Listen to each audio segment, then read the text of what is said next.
Vou passar a palavra agora ao nosso segundo conferencista, que é o Gustavo Gardini. Gardini é diretor de desenvolvimento de negócios da DB International, engenheiro civil, formado pela Universidade Federal de Minas Gerais, com especialização em gestão de recursos e meio ambiente, pela Brandenburg University of Technology. Ele também cursou aulas no Instituto Politécnico de Milão. Na DB International, participou da instalação da subsidiária local e vem coordenando iniciativas voltadas ao planejamento e execução de projetos nos segmentos de transporte ferroviário e logística. Também atuou na Motorola, na Ubvis e na Siemens. Gustavo, a palavra é sua. Muito obrigado, secretário. É uma grande honra. Primeiro, bom dia. Boa tarde. É o Guten Tag. Eu queria saber se todo mundo comeu feijão. Hoje eu queria ouvir um boa tarde mais forte, porque senão eu acho que eu vou embora. Boa tarde. Agora sim, obrigado. É com grande honra e um grande prazer ter recebido o seu convite, Pedro, para estar aqui e apoiar o evento da EMESP, onde também trouxemos, no evento de abertura, o Oliver Wittke, que é um dos nossos especialistas em receitas acessórias, em projetos de ferrovias e projetos de passageiros.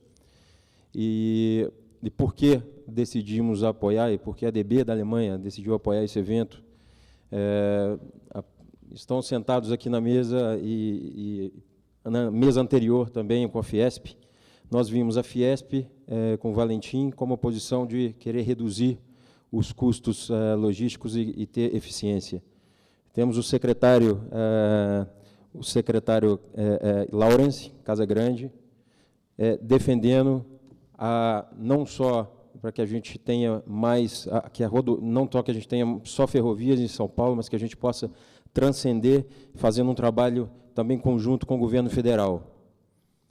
Temos o Medalha com o Plano Nacional de Logística Integrada. Quer dizer, nós temos grandes líderes, representantes do país, num diálogo com a sociedade, política e sociedade, discutindo como a gente pode ter mais eficiência e podemos trazer um maior desenvolvimento. A mim me foi trazido, então, a tarefa de apresentar um pouco sobre o que a gente fez e o que a gente tem feito na Alemanha e no mundo inteiro com o grupo Deutsche Bahn, e alguns exemplos de por que a gente precisa exatamente estar aumentando, como o Jean Pejo falou, aumentando a nossa malha ferroviária e trazendo, através de plataformas logísticas e também intermodalidade.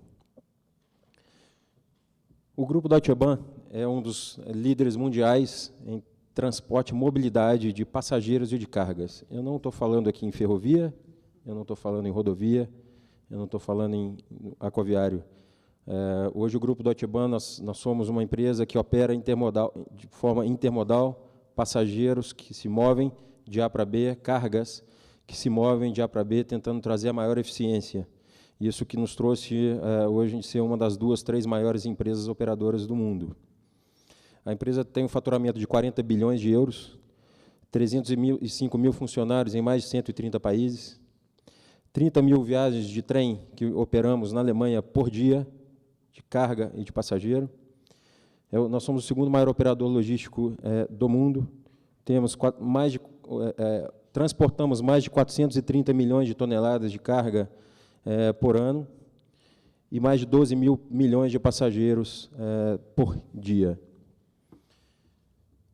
Esse sucesso ele vem exatamente para a gente entender que transporte de cargas e transporte de passageiros, ele não existe um só modal e a gente não deve estar mirando um só modal. Isso veio um pouco da história da própria Alemanha. Gostaria de fazer uma pergunta. Existe um índice do Banco Mundial que chama-se Logistics Performance Index, que é um índice que mede a eficiência, os países, e tem um rank com a maior eficiência logística do mundo. Eu gostaria de saber com vocês aqui, Singapura, Hong Kong E Holanda, quem que vocês acham que é o maior? Singapura. Hong Kong. Holanda. Bom, eu tenho uma satisfação de dizer que a Alemanha é também campeão mundial, não só no futebol, mas em 2014 também ganhou a posição de o país como uma logística mais eficiente do mundo e ganhou o bicampeonato em 2016. O Brasil está na posição 55º. Nos últimos 10 anos, ou quase 15 anos, o Brasil ganhou 10 posições, ou seja, já houve um grande desenvolvimento. E eu vejo a posição do Brasil aqui como uma oportunidade, e é para isso que a gente está todos sentados aqui, para ver como a gente avançar. E eu gostaria de falar um pouquinho, então, dos 12 anos que eu vivi na Alemanha, como é que a Alemanha conseguiu também avançar nesse ponto. O sucesso da Alemanha em logística, ele é garantido, primeiramente, por um compromisso integrado, um compromisso político, uma decisão política, porque é aí que são traçadas as diretrizes do federal, estados e municípios, para que se dê as diretrizes de para onde o país vai ter o rumo. Então, partiu de um forte compromisso político de governo, de uma integração, de uma logística e um transporte de passageiros integrado e eficiente, e um plano de investimento de longo prazo também focado. Uma outra principal questão é também de garantir um marco legal que seja com regras claras, transparentes, para todos os players, sejam os políticos, sejam os players das agências, sejam os ministérios públicos, sejam os investidores e os operadores. E disso, para que o investidor, o setor privado e o setor público possam todos entenderem quais são as suas posições claras e possam, cada um, jogar na sua posição para marcar, aí, para ter um jogo eficiente. Eu destaco aqui também três pontos que são vitais aí para a Alemanha ter garantido e ter uma boa eficiência hoje. O primeiro é uma palavra em alemão, é uma palavra só, Bundesverkehrswegeplan. Depois eu vou fazer um quiz, quem falar essa palavra vai ganhar uma mostarda alemã. O Bundesverkehrswegeplan nada mais é que um plano de transporte integrado, de longo prazo, de infraestrutura de transporte. A gente não está aqui falando de transporte rodoviário, a gente não está falando de transporte ferroviário de passageiros, a gente não está falando aqui de aquaviário. A gente está falando pelo que a EPL hoje está sendo chamada a fazer, que é fazer um Plano Nacional de Logística Integrada, um plano de infraestrutura com um sistema de transporte de cargas e passageiros integrados para todos os modais de transporte. Esse plano é realizado, começando com um estudo de demanda de todo o país, para cargas e passageiros, selecionando os projetos ali prioritários do país, e terminando com, logicamente, a capacidade de investimento do governo alemão também não é infinita, então, de ranquear e de priorizar quais são aqueles projetos com maior necessidade para os interesses do país.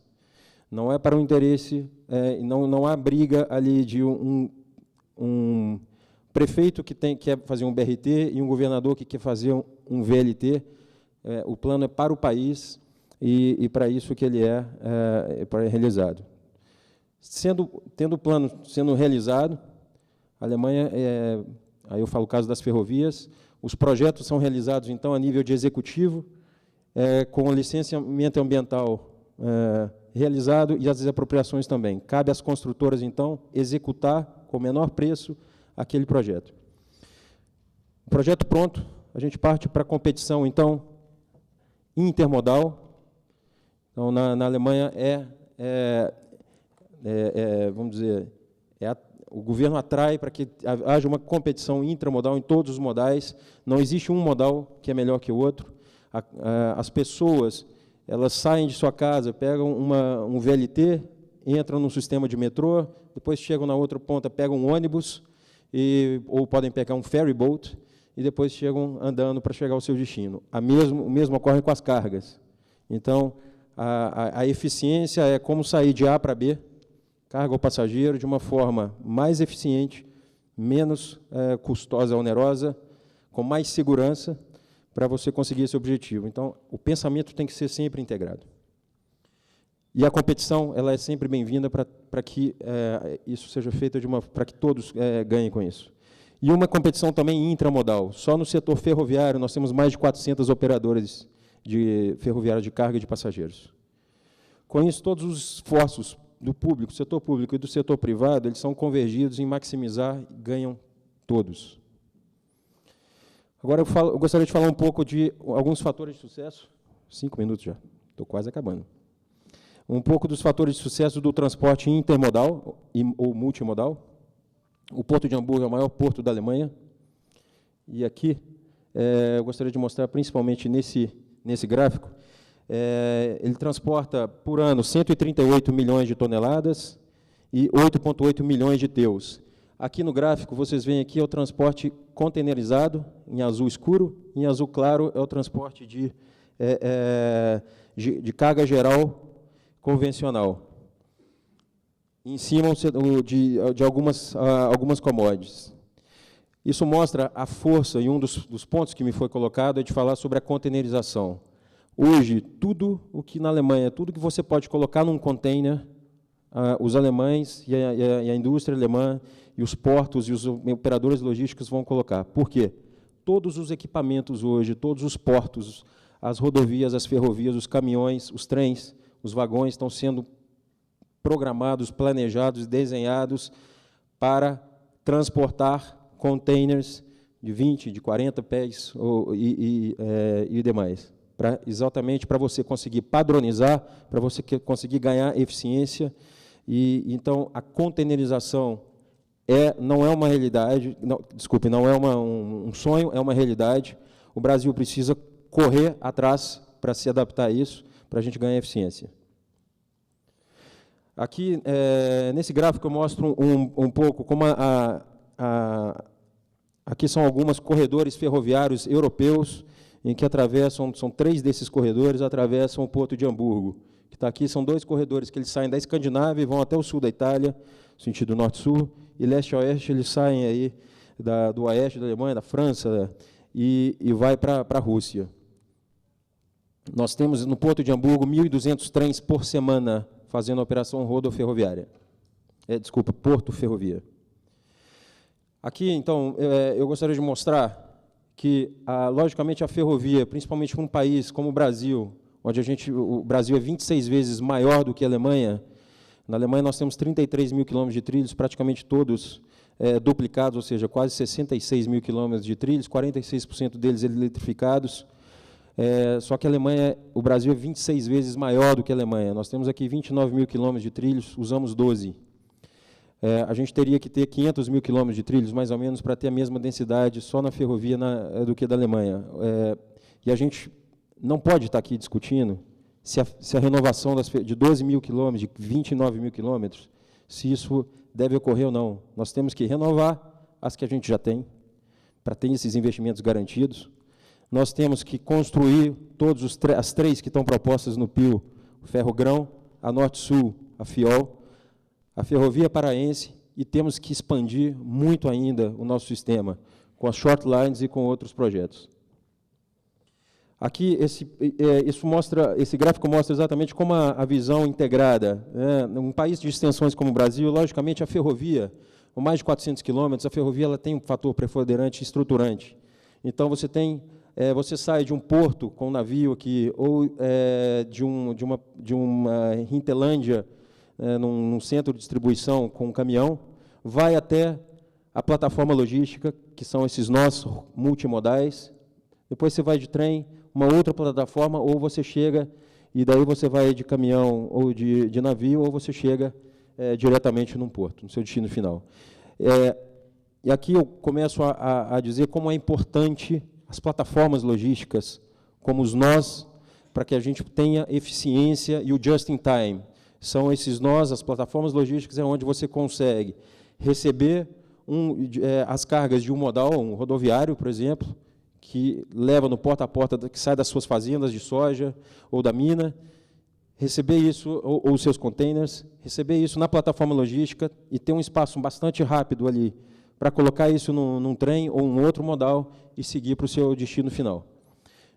Então, as plataformas logísticas são muito importantes na Alemanha, o que garantem isso. Nós temos mais de 150 terminais de containers, eu não estou falando nem as outras plataformas de outros produtos, espalhados em áreas estratégicas em toda a Alemanha.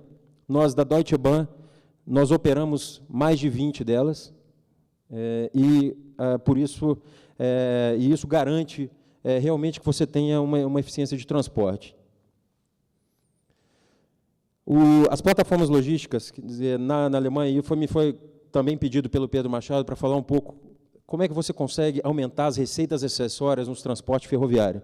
As plataformas logísticas, só tenho mais 2 transparências e vou terminar um pouco quase como alemão. Um pouquinho de brasileiro para a gente...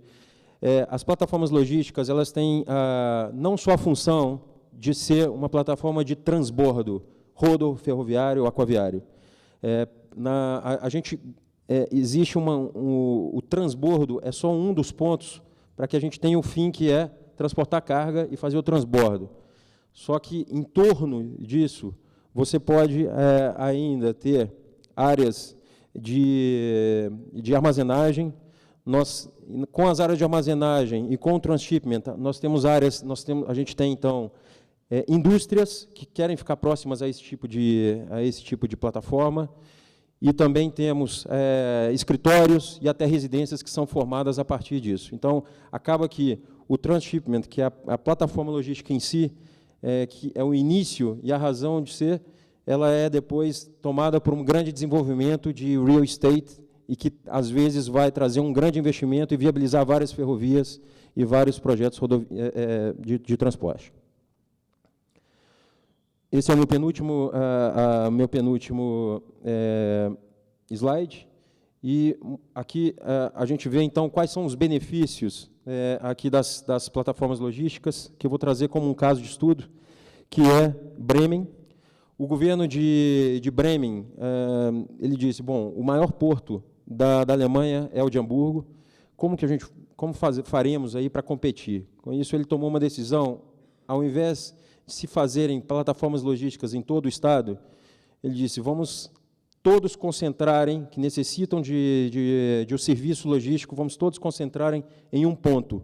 E aí ele decidiu por um ponto que chama Bremenhaven, onde é uma trimodal, e todas as empresas que necessitariam de projetos, de plataformas logísticas desses 3 modais, eles se instalariam na Hinterlândia e na área disso. Qual foi a consequência disso?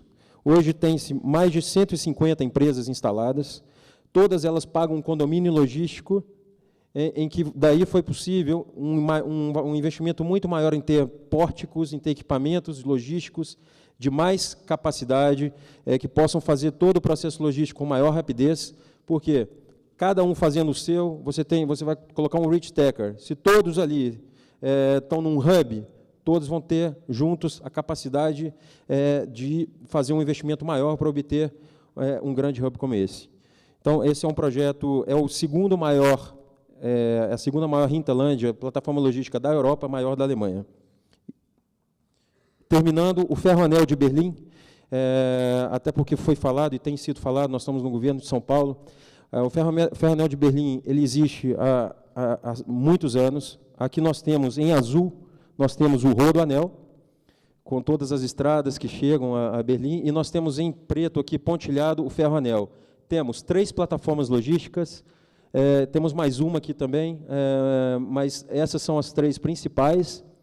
São plataformas logísticas exatamente como São Paulo está projetando, de ter uma plataforma em cada uma das suas extremidades, para que a carga que o trem necessite transportar para Santos não precise passar mais pelo centro de São Paulo. Com isso, ganhou toda a cidade de Berlim, ganhou toda a região com uma maior eficiência. Um ponto sobre isso, o nosso Ferroanel, ele não é um ferroanel de uma única concessionária, ali existe um open access, um direito de passagem para carga e passageiro, que é usado o nosso ferroanel. Por quê? Porque esse é um bem de todos. Deve haver um uso para todas as operadoras ferroviárias que precisarem transportar suas cargas ali. E terminando, um projeto internacional que nós temos feito, é um projeto nos Emirados Árabes, são 1.200 quilômetros de ferrovia, que começou a ser, a primeira parte delas são 260 quilômetros, que já estão funcionando. Ali é carga e passageiro, onde a carga tem 120 km por hora de velocidade máxima e passageiro 200 km por hora. Na Alemanha, a velocidade média dos trens de carga na Alemanha é de 90 km por hora. Por quê? A ferrovia é muito cara e nós precisamos de compartilhar carga e passageiro.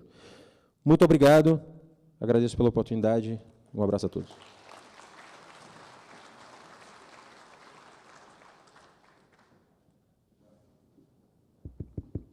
Obrigado, Gardini. Minha proposta era, agora, um pouquinho antes do Medalha, até porque é um projeto que fazemos em parceria, fazer uma apresentação rápida sobre o Ferroanel.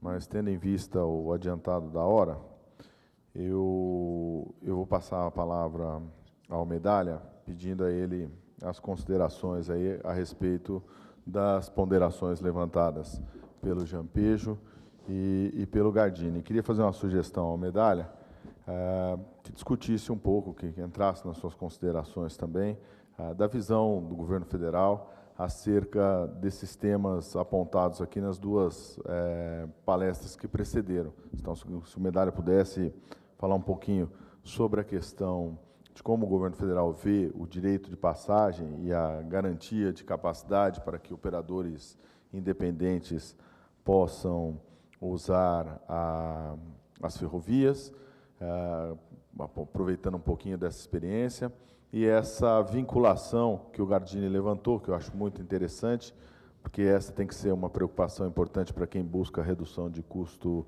logístico, essa integração multimodal e a participação de plataformas logísticas.